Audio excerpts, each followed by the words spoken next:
Help! I accidentally came out in the family group chat. I don't know if you've ever stared at someone's Instagram thirst trap so long your phone starts dimming out of pity. But that was me, lying on my bed at 11:47 p.m. trying to convince myself this wasn't creepy. Leo was shirtless, holding a puppy, with a golden hour light hitting his hair like some Pinterest board titled Hot Guy Who Ruins Lives. And I, idiot, disaster, serial avoider of feelings, was about to, maybe, flirt. I'd been rehearsing for weeks. Not like an actual confession or anything, God forbid, but something suggestive, enough to plant the seed. A gentle tiptoe into, hey, I might like you in a non-plutonic way territory. And for some reason, tonight felt like the night. My thumbs hovered over the keyboard. Backspace type again. Hey, you look cute today. Too bland. If you were soup, you'd be hot and I'd want seconds. Too serial killer. Finally, I typed, okay, but Leo, tell me, are you the hottest man alive? I'd let you ruin me. It was dramatic. It was unfiltered. It was the kind of thing you send to your best friend when you're joking about your crush. Except tonight, I wasn't joking. My heart was pounding. My palms were sweating. My fight-or-flight reflexes was warming up in the corner. But this was it. I was about to send something risky, brave, maybe even the start of me coming out to him. Before my anxiety could tell me to stop, I hit send. Ping. Message sent. I exhale. Okay, I did it. No big deal. This was fine. Then I looked closer, and the word tilted. Because the little chat bubble didn't pop under Leo, it popped under the family group chat. You know the one. The digital hellhole that includes Mum, queen of reply all accidents. Dad, emotionally allergic to talking about feelings. Grandma, deeply religious but in a Jesus wore sandals so he's basically an ally kind of way. Aunt Karen, always looking for a scandal. Uncle Bob, self-appointed meme lord of the family. My cousin Trevor, who only texts about cryptocurrency and the collapse of the dollar. I swear my blood went cold. I swear my soul left my body. Grandma reacted with a heart. Dad left the group. Aunt Karen, what's ruined me? Is it a drug? Uncle Bob, Jesus is watching you gif. And just like that, my entire closet exploded. Confetti, fireworks, the works. I wasn't just out. I outed by my own thumbs. To my whole extended family. Except, of course, the one guy who was supposed to get the message in the first place. Later that night, I don't sleep that night. Not because I'm in some deep emotional reflection about my sexuality. Please, I'm not that poetic. It's because my phone will not shut up. Ping, ping, ping. Every new notification from the family group chat feels like another nail in the coffin of my social life. 11:04 a.m. From Mum. Honey, we love you no matter what. Also, who's this mystery guy? Grandma. Photo of a rainbow cake from Pinterest. Captioned, I can make this for you, darling. Aunt Karen. I told your mother it was drugs. I was wrong. Slightly. Uncle Bob. A Jesus meme, but now with sunglasses. Captioned, still watching though. Trevor. If you're into crypto, I mute the chat, put my phone face down. 3 seconds later, it buzzes against my desk like it's possessed by the ghost of all my bad decisions. 12:17, Aunt Karen again. Wait, by any chance, is this related to Leo? The tall blonde lad? Trevor's best friend? He's sweet though. I stare at the message until the words blur. How does she know? I decided that if the FBI ever needs someone to find a missing person, they should just hire Aunt Karen and give her a box of wine. By 2 a.m., the group chat finally dies down. I close my eyes and tell myself this will all blow over by morning. It does not. 2 days later. 2 days later, Mum insists I come to the family dinner because there's nothing to be embarrassed about. Translation, we're going to talk about it until you cry. The moment I stepped inside, every head swivels towards me like I've just walked off the final episode of a reality show. Grandma hugs me for a full 30 seconds, whispering, "God made you perfect, even if you do like that." She pats my cheek like I've just told her I prefer Coke over Pepsi. Aunt Karen is already halfway through telling Mum about her co-worker's really cute gay nephew, who looks like he could do well with a boyfriend. She winks at me like this is a charity raffle. Uncle Bob, he's printed the latest Jesus meme and stuck it onto the fridge. This one says, "No sin too big for forgiveness," in Comic Sans. I sit down thinking maybe if I chew my food slowly enough, no one will speak to me. Dad is across the table, hunched over his phone muttering, "How to support a gay son. Okay, be accepting, check. Don't make a big deal. We're working on that." A few minutes later, every few minutes he reads another bullet point out loud, like we're in a TED Talk. Then, the worst. Mum, casually, "So, is Leo coming to dinner sometime?" Just a wild guess though. And then she winks. I inhale a pee, choke, and make the noise like a dying sea lion. Aunt Karen, "Oh, I love that boy. So polite. He and your cousin are practically brothers." Me, internally, cool. Glad the person I like is also basically family adjacent. This is fine. Everything's fine. Dinner lasts forever. The food was great. The conversation is hell. Weekend, Sunday morning, 8:30 a.m. My phone buzzes. It's Grandma. She sent me a Facebook album titled Nathan's Journey. It contains exactly one blurry photo of me as a toddler holding a balloon, and 17 memes about praying for your loved ones, with rainbows in the background. The captions range from "Love is love," "Jesus loves the gays but not the sin," "Marriage is between two people who agree to share Netflix." She's also tagged me in all of them on Facebook, where my entire extended family, my high school gym teacher, and my ex-girlfriend can see. I text her, "Grandma, please stop tagging me in your prayer memes." She replies instantly, "I just want Leo to know you're cherished." I considered throwing my phone into the nearest river. I let them believe that this mysterious guy is Leo, the same Leo who is friends with my cousin Trevor. Because, well, it's not because they're wrong, though. Later that day, Mum corners me in the kitchen while she's making tea. "Listen, Nathan," she says, "people will move on. They'll find new drama. Just don't text anything about ruining people to the family group again, okay?" I nod. For the first time in days, I feel a tiny flicker of hope that maybe, just maybe, things are calming down. Then my phone buzzes. It's Aunt Karen.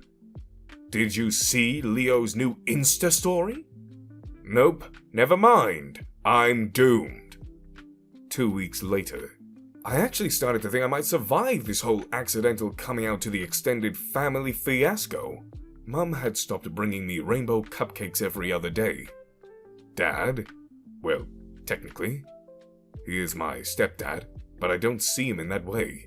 He had gone back to pretending emotional conversations didn't exist, which was our mutual comfort zone. Even Grandma had moved from the Bible verse about love and tolerance to forwarding me suspiciously cropped minion memes. And the best of all, Leo didn't know. Or at least, I don't think he did. We'd run into each other at Trevor's last weekend. He smiled, joked about how bad I was at Mario Kart, handed me a soda like it was just another Saturday. I'd floated home convinced I was in the clear. So, when I decided to finally confess, privately, romantically, no witnesses, I recorded a short voice note. "Hey, I like you. Maybe pizza sometimes? Then, because God hates me, I sent a follow-up text, just the ring emoji, ironically. My thumb slipped, and it landed as a reply to my dad's message in the family group chat. The first reply came from Mum. Oh my god, but hey, what? Then Aunt Karen, who's the lucky guy again? Oh, I know, with a wink emoji. Before I could even type wrong chat, Dad called me. You wanna marry me? His voice crackled halfway through. What? It's just, your message had a ring emoji, and, well, your mum's being... Dad, you're my stepdad. I know. Which is why this is weird for me too. Grandma's text came through a while. I was still not trying to vomit from the second-hand awkwardness. We support love in all forms. Knitting you a rainbow ring bearer pillow. By dinner, the whole family was in on it. Uncle Bob sent a meme of a confused raccoon holding an engagement ring.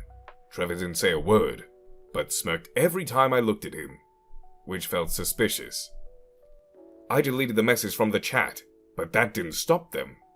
Aunt Karen leaned over her pasta to whisper, "Avant-garde, honey. Very ahead of your time." 2 days later. 2 days later, Leo stopped texting. No more snap streaks, no more replies to memes, just nothing. At first I thought, okay, maybe he's just busy. But then I caught him at the store. He saw me, froze, and beelined for the exit like I was the guy selling timeshares in the mall. That's when I cornered Trevor in the kitchen. "Did you tell him?" I hissed. "Tell who what?" He was cutting an avocado like a man who had nothing to hide, which somehow made him more suspicious. "Leo, about the text. Did you?" "No. God, I'm not an animal." He scoffed, then casually added, "Well, okay, he might have seen it. He was using my phone to look something up. Your little love and marriage monologue was still open." I stared at him. "You just left it there? I didn't think he'd scroll up. Also, have you ever heard of privacy mode?" By the time I stomped off, Grandma was asking if she should knit a matching tie for my groom. Mum was suggesting a venue, and my dad, my poor stepdad, was pretending to be deeply invested in rearranging the spice rack. And me, I was upstairs listening to the sad indie boy playlist, blocking Grandma for 24 hours, just for my mental health. And journaling like I was a tragic lead in a YA adaptation no one asked for. A few days later, I was trying to buy some oat milk. That was it. Normal errand, total safe space, no chance of humiliation. And I rounded the corner of aisle 6 and boom, there he was, Leo, wearing a hoodie like it was in witness protection. Leaning on the cart like grocery shopping was a competitive sport. We made eye contact. Too long. Definitely too long. "Hey," I said, doing my best impression of someone normal. "Hey," he said back, but there was something nervous there, like he was waiting for me to say something first. I reached for the box of cereal I didn't ever need. I just wanted to have something to do with my hands. He grabbed the same brand. Our fingers didn't touch, but the way my brain short-circuited, you'd think he just proposed in the middle of aisle 6. "You take the last one," he said, pushing it towards me. "I don't even eat cereal," I admitted. For a second, he cracked a smile. Not a full one, just enough to make me want to say something real. But then someone called his name from the next aisle. Trevor. Of course. My cousin, my crypto-obsessed NFT-collecting cousin, who also happens to be Leo's best friend. Leo popped around the corner, holding a jar of pickles. "Yo, Leo, you good?" "Yeah," Leo said, eyes flickering to me for half a second before following Trevor away. I stood there with the world's most pointless cereal, heart hammering like I had just run a marathon. 2 days later, I stopped for gas after work. brain half dead from answering emails. And also, and who's leaning against his beat-up old Jeep at Pump 4? Yeah, Leo. He looked up, caught my eye, and I swear, there was this flicker. Like he wanted to wave but didn't trust himself to. I walked over, because apparently I like emotional danger. Hey, I said, pretending the gas pump wasn't making a weird clicking sound. Hey, he said again. I almost laughed because apparently hey was all we could manage to say now. But it was so weird, because it didn't used to be like this. Back then, like 6 months ago, we could talk for hours without noticing. He'd come over to hang with Trevor, and somehow end up in my room, sprawled on the bed like he lived there, tossing gummy bears into his mouth and laughing when I choked on them. We'd argue over music playlists, swap terrible memes, share fries without thinking about it. He was just Leo, warm, easy to be around, the guy who knew exactly when to ask about my day, or when just to hand me a soda and let me sulk. I don't even remember when it shifted. Maybe it was the night he stayed over and fell asleep on the couch, and I caught myself staring way too long at the curve of his jaw. Or maybe it's the way he said my name, like it was some kind of weird inside joke. Whatever it is,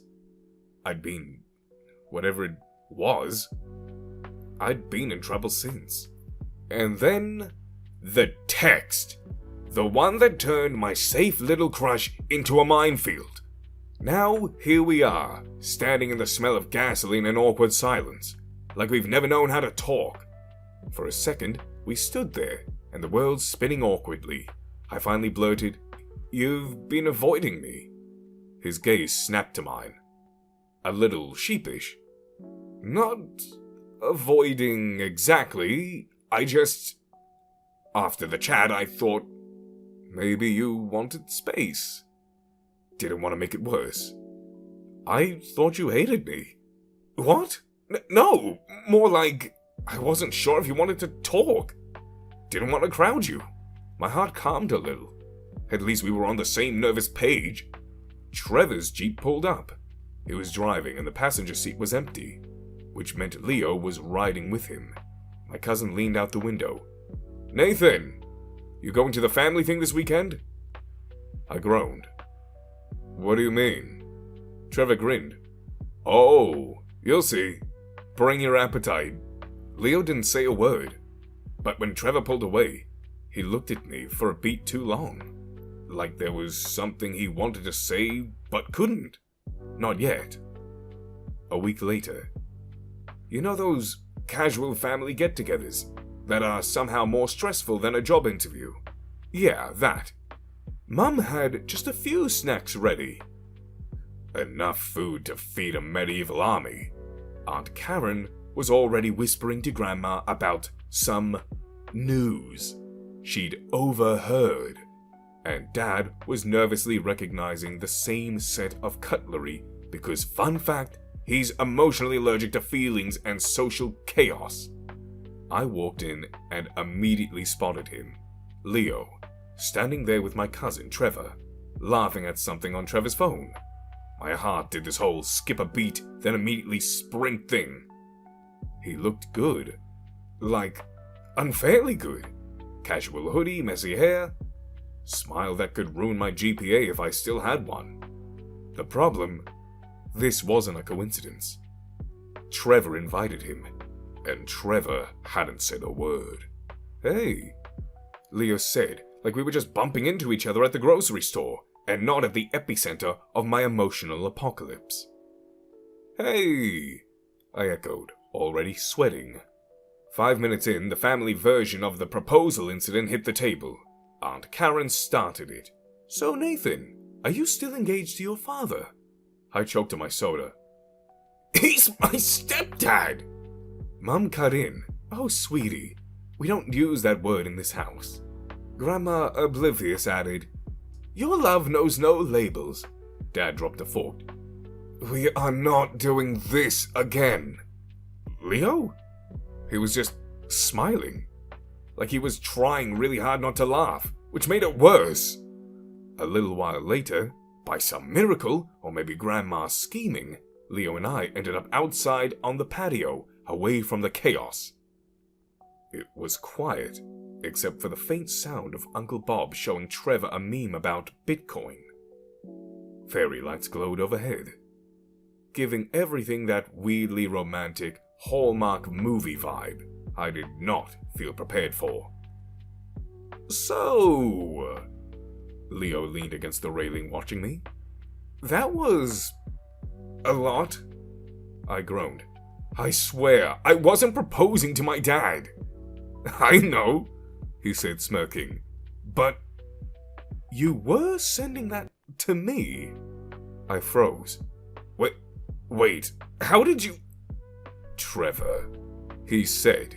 I saw it on his phone by accident. I covered my face. Kill me now. Then it got quiet. Not the awkward kind, though. More like the, oh no, this is about to get real kind. He stepped closer. I kinda wish it was for me. Before I could respond, Grandma wandered out holding a tiny velvet box. This, she announced, this has been in our family since 1932. And then she handed it to Leo. You take care of our Nathan. I almost passed out on the spot. Leo laughed, that quiet, knowing kind of laugh that made my stomach knot. He turned to my grandma, still holding the little velvet box like it might disintegrate in his hand. You should keep it safe from me, he said, lightly placing it in the back of her palm. I might be asking you for it soon. Her eyes lit up like Christmas had come early, and she wandered off muttering something about finally and my favorite grandson-in-law, leaving me frozen in place. Both shocked and embarrassingly red-faced. I opened my mouth, but no sound came out, just a rush of blood in my ears. Leo stepped towards me, not in a casual teasing way, not like when he used to nudge me in the hallway. This was deliberate. Next time, he murmured, his voice so low enough for only me to hear. Maybe propose to me directly. And before I untangled the meaning, before I could even breathe, he closed the space between us. His hands came up, fingers curling gently along my jaw, his thumb brushing my cheekbone like he'd been dying to touch me for weeks. The kiss started soft, careful, almost hesitant, like he was giving me a chance to pull away. But I didn't. Couldn't. The world shrank to the warmth of his lips, the faint smell of his cologne, the way his breath mingled with mine. My knees felt weak.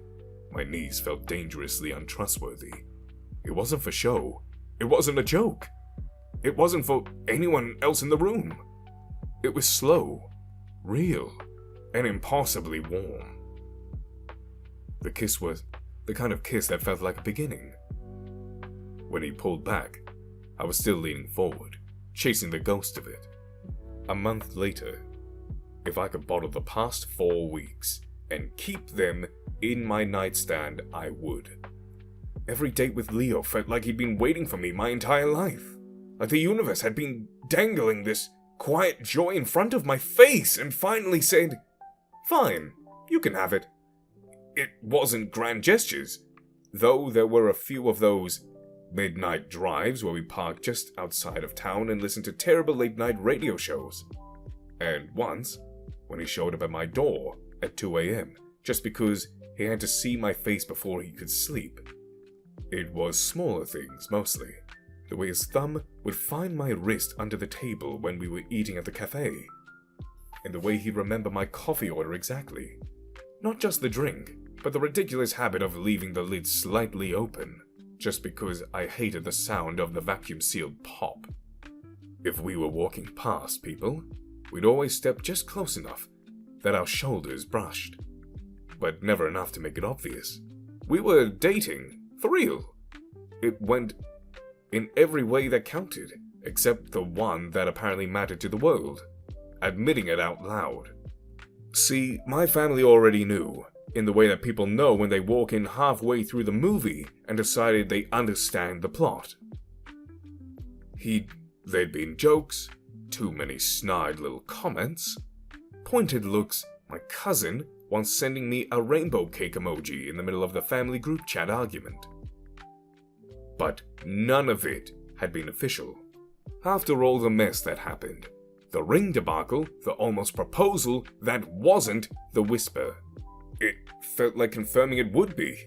I don't know, like losing control of the narrative. It was easier to keep it in that space, where they knew, but didn't know. Like a Schrodinger's boyfriend situation. Leo, for his part, didn't push at first. But then came the dinner at his place. We'd been on the couch eating takeout straight from the carton. Laughing about nothing. Really laughing. The kind where you don't even care if you snort.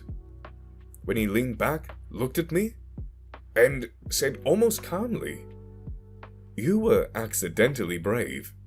I blinked at him. What? That night, with the text. You didn't mean to put yourself out there, but you did. And it was kind of perfect. I groaned. Perfect is not the word I'd use. Maybe not for you. But for me, yeah, perfect. He set his carton down, and his eyes softened in that way that made my pulse slow down and speed up at the same time. What if we chose to be brave now? There it was, the question I'd been avoiding, not because I didn't want to answer it, but because I was scared the answering might ruin what we had. I thought about telling him all the reasons I wasn't ready. The noise of my family's opinions, the way that every little thing became a story in their hands. How terrifying it was to put something real and precious in the middle of that circus. But Leo didn't look like he wanted excuses. He looked like he wanted me. And in that moment I realized this wasn't about coming out. This was about owning the fact that I deserved this. That I wasn't just the butt end of a joke. The awkward stories to tell at family gatherings. I was someone worth loving, worth claiming. And maybe it was time to stop hiding. 2 weeks later, the dining room was loud in the way that only my family could make it. Clinking silverware, overlapping conversations, someone, probably Uncle Bob, loud insisting the potatoes needed more butter, damn it. Even though Grandma had already smothered them in enough dairy to end a lactose-intolerant man's life. Leo sat beside me, his knee brushing mine under the table. Casually, but grounding. We'd been dating for a month now. Really dating.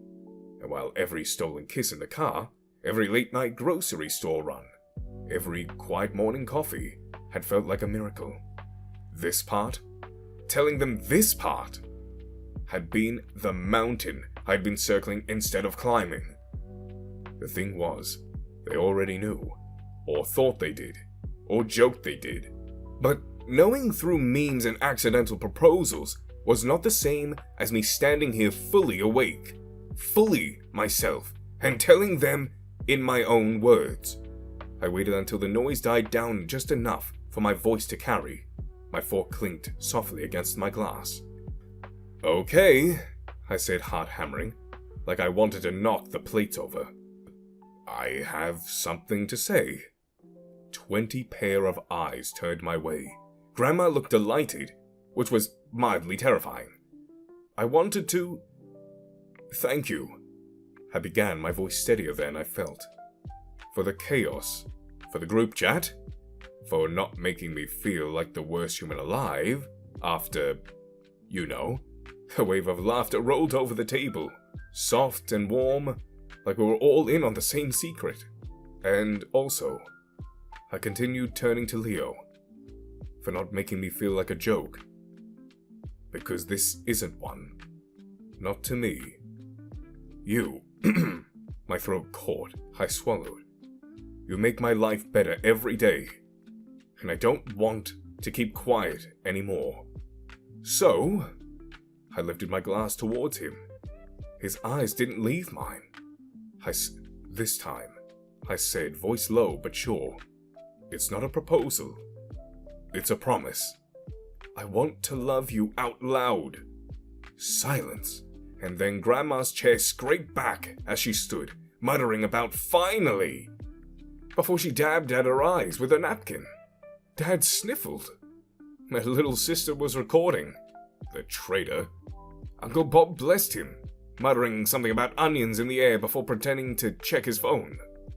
Leo smiled, like he'd been waiting his whole life to hear those words. And when he clinked his glass against mine, there was nothing ironic in it. Just that unshakable warmth he carried. The one that made me feel like home.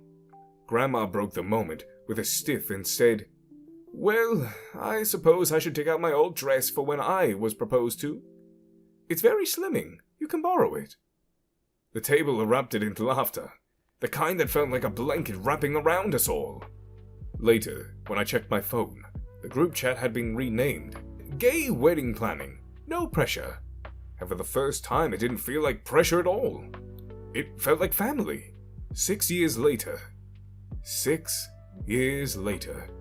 Nothing had changed. Except everything had.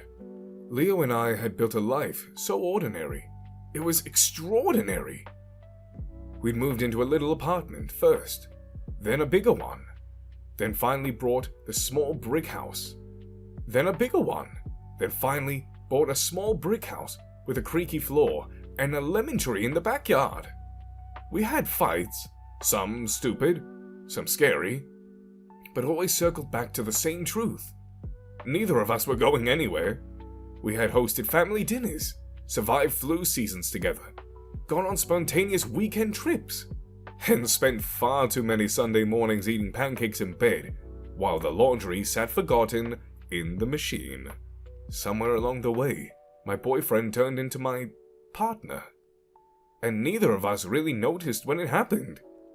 Our families, once separated and polite, had slowly merged into the way we couldn't have planned. Holidays became joint productions. Birthdays meant double the chaos. And somewhere in year 3, Grandma decided Leo's mum was her drinking buddy. They texted more than Leo and I did. And now, finally, it was happening. The wedding. The house. The house sounded like 100 conversations at once. The dinner table was buried under wedding magazines, fabric swatches, cake samples, and half-drunk cups of tea no one remembered making. Someone's phone was blasting a playlist called Wedding Hype on repeat, and Grandma had already eaten the top of one of the cake samples, just to check if it was fresh. Leo was next to me, leaning over my chair, flipping through the magazine with the kind of focus most people save for tax forms. "What about this?" he said, pointing to the tiny lighthouse centerpiece like they were the crown jewels. Across the table, my mum and Leo's mum were locked in a spirited debate about flowers. "Peonies are too delicate," Mum said. "They're romantic," Leo's mum countered, clasping her hands dramatically as she was defending a love affair. Our dad sat in the corner, pretending to be uninterested, but secretly arguing over which playlist should play during dinner. My younger cousin was making a wedding mood board on Pinterest despite not being asked. Grandma patted my hand and whispered, "Don't worry, sweetheart. If you trip down the aisle, I'll trip with you so no one notices." I laughed, but in the moment, watching Leo's grin at something my uncle said, hearing my mum and his mum like co-conspirators, I realized the truth. We weren't just planning a wedding. We'd already woven our lives. How family, how chaos together. We weren't just getting ready for a happily ever after. We'd been living in it for 6 years. The end.